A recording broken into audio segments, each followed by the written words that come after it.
Hey everybody, I'm Renocio. Y'all remember the final Pam, that horrible character that the McElroys made in Monster Factory? Well, B and I just got into doll customizing and we found this beautiful Barbie doll mixed in with the dolls that we bought from the thrift store. And you know when life gives you lemons. Or in this case, Barbies that look like pageant moms way past their prime. So for anybody who's unfamiliar, doll customizing basically means taking a doll that already exists, wiping its face off, ripping its hair out, sometimes modifying the body, building it new clothes, and basically redesigning the whole thing and making it a new thing.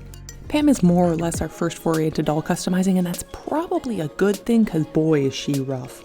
B did most of the initial prep work where you wipe off all her face with acetone and then rip out her hair with pliers and then carve down her cheekbones with No! At this point we also didn't have the recommended sealant, so Pam's face turned out a little bit shiny and I had kind of a hard time getting the watercolor pencils to stick.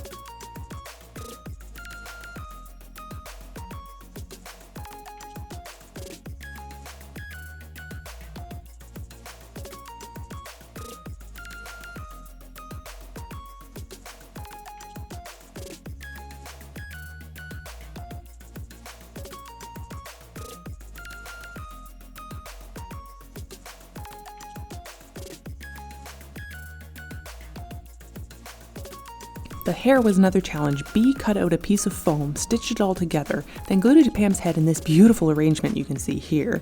Then using some simple glue and the black hair from a Monster High doll we had kicking around, she started gluing hair on. B has also informed me that this is the worst possible way to put hair on a doll. She said if she could do it again, she would be gluing the hair into wefts and then putting the wefts on the doll, or straight up rerouting the doll head by stabbing the hair into the head instead of trying to glue it on top of it. Bless her little gay heart though, she made it work. We made the shoes out of some air dry modeling clay and a couple of strips of leather that came out of a discount bin at the fabric store.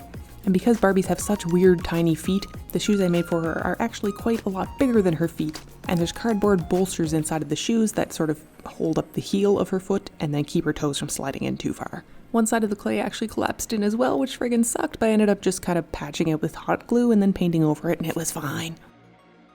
The top part of the dress is made out of a pillowcase that we repurposed, and the corset's made of real leather again.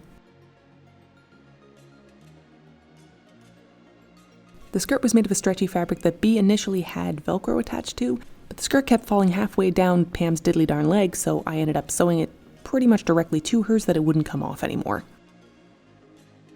The coat is made of upholstery fabric, the fur on it is made of yarn wefts that B brushed out herself, and then it's held upright by a piece of cardboard to make it stiff.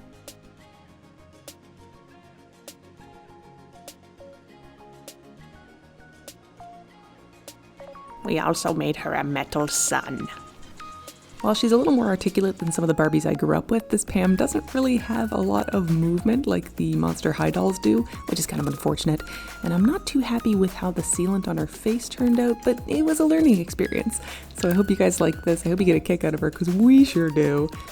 And if you want to hang around and see more of these doll custos, because we've got a few more in the works, feel free to subscribe and I'll be around. Later.